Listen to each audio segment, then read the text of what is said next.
Hello, नमस्कार. आज आपण उपासाची भेळ बघणार आहोत. तर यासाठी लागणारं साहित्य बघा. तर प्रथम आपण शेंगदाणे छान भाजून घेऊयात आणि शेंगदाणे भाजून झाल्यानंतर मग बाकीचे पदार्थ बघूयात. तर आता हे शेंगदाणे तर छान भाजून घेतलेले आहे. कढई गॅसवर ठेवलेली आहे आणि त्यामध्ये तेल तापवत ठेवलेलं आहे.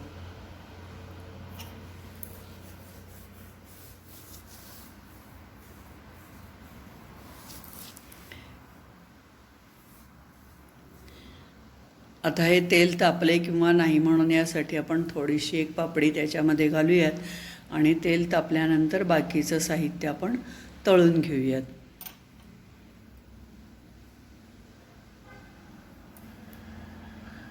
आता ही सगळी आपली भेळ उपासाची आहे. ही भेळ आहे, जशी आपण चुरमुऱ्याची वगैरे करतो तशी ही आपली उपासाची भेळ आपण करणार आहोत. म्हणजेच उपासाची मारामारी. खूप सुंदर भेळ होते. तर आता बघूयात. आता आपण ह्या पापड्या साबुदाण्याच्या आहेत, या तळून घेऊयात. याला काही प्रमाण नाही आहे, तुम्हाला जसं आवडेल, जो जास्त पदार्थ आवडत असेल तो तुम्ही जास्त प्रमाणात वापरू शकता. आता हे आपण पापड्या तळून घेऊयात. एक एक पदार्थ असा तळत जायचा आहे.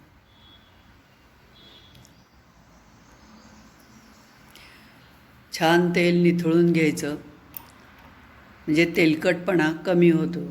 आता ही रंगीत पापडी साबुदाण्याचीच आहे. काही पदार्थ घरी केलेले आहेत, काही पदार्थ विकतचे आहेत. अचानक माझ्या मनात आलं की तुम्हाला ही भेळ करून दाखवावी, म्हणून आज मला खूप वाटलं की तुम्हाला ही भेळ नक्की करून दाखवावी, नक्की आवडेल, म्हणून आज मी तो प्रयत्न करीत आहे. बघा, आवडेल. तर आता ह्या सगळ्या अशा पापड्या आपण तळून घेऊयात आणि छान तेल निथळून घ्यायचं, म्हणजे तेलकटपणा कमी होतो.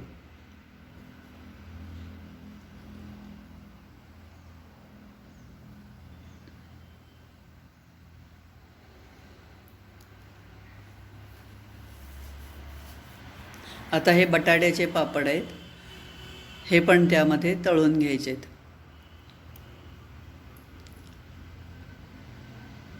मग यामध्ये तुम्हाला बाजारात आपल्याला साबुदाण्याचे पोहे मिळतात, ते पोहेसुद्धा तुम्ही घालू शकता. असे अनेक पदार्थ बाजारात उपवासाचे मिळतात.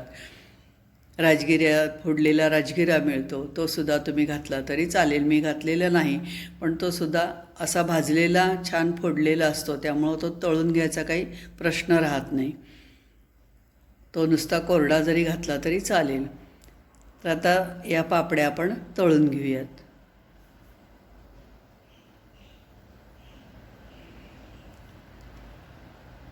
ह्या पण साबुदाण्याच्याच पापड्या आहेत.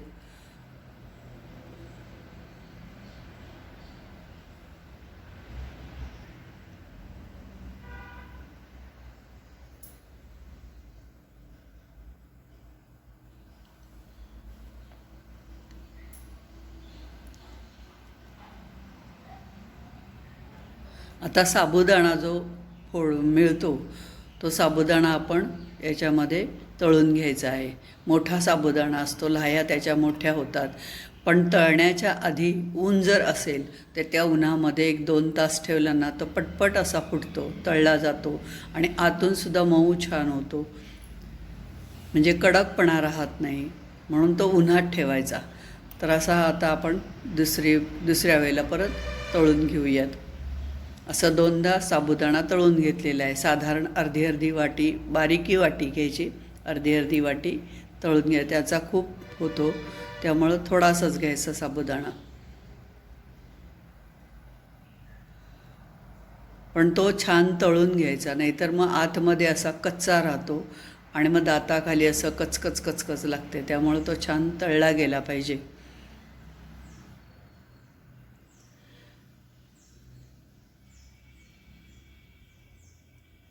आणि चिवड्याची मजा जाते.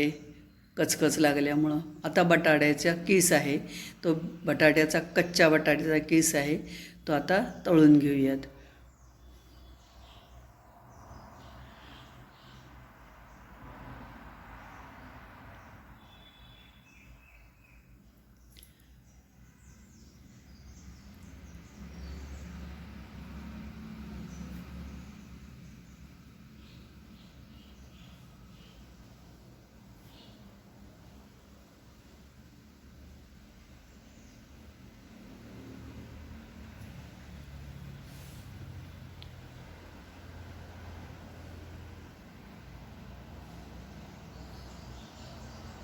आता परत एकदा आपण बटाट्याचा किस घातला आहे, तो पण तळून घ्यायचा आहे.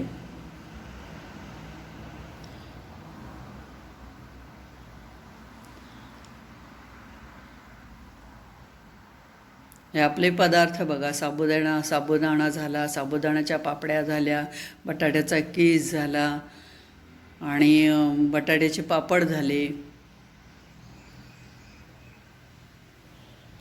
त्याच्यानंतर त्याच्यात शेंगदाणे घालायचे.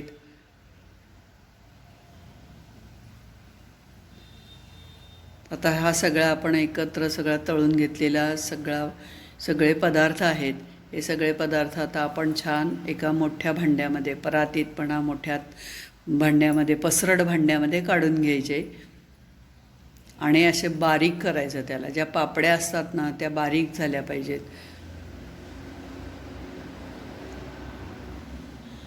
अशा ह्या सगळ्या एकजीव करून घ्यायचं, म्हणजे बारीक करून घ्यायचं आणि नंतर आपण त्यामध्ये मसाला घालणार आहोत.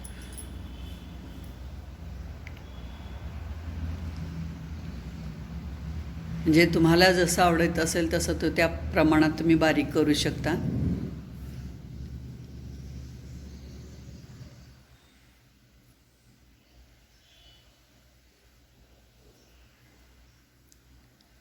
आता शेंगदाणे घातलेले आहेत, अर्धी वाटी शेंगदाणे घातलेत.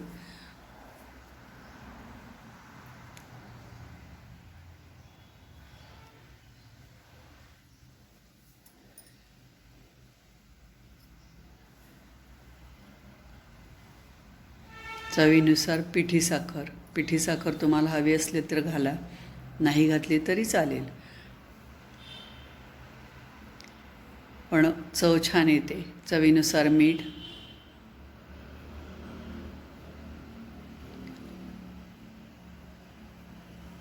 आणि लाल मिरची पावडर तुमच्या आवडीनुसार घालायची आहे, कमी जास्त प्रमाणात. आणि सगळं छान एकजीव असं करून घ्यायचं की जेणेकरून जो आपण मसाला घातलेला आहे तो सगळ्याला छान लागला गेला पाहिजे. असं सगळं छान मिसळून घ्यायचं आहे. अशी ही आपली सुंदर भेळ तयार आहे बघा. ज्यांना उपास करावासा वाटत नाही ते सुद्धा उपास करायला तयार होतील, अशी ही आपली छान भेळ तयार आहे.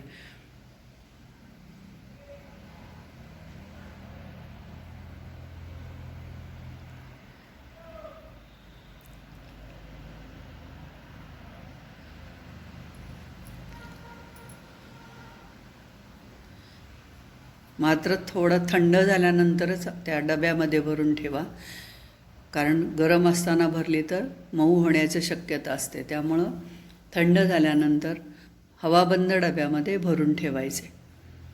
आवडल्यास लाईक, शेअर, सबस्क्राईब करा, कमेंट्समध्ये कळवा. धन्यवाद.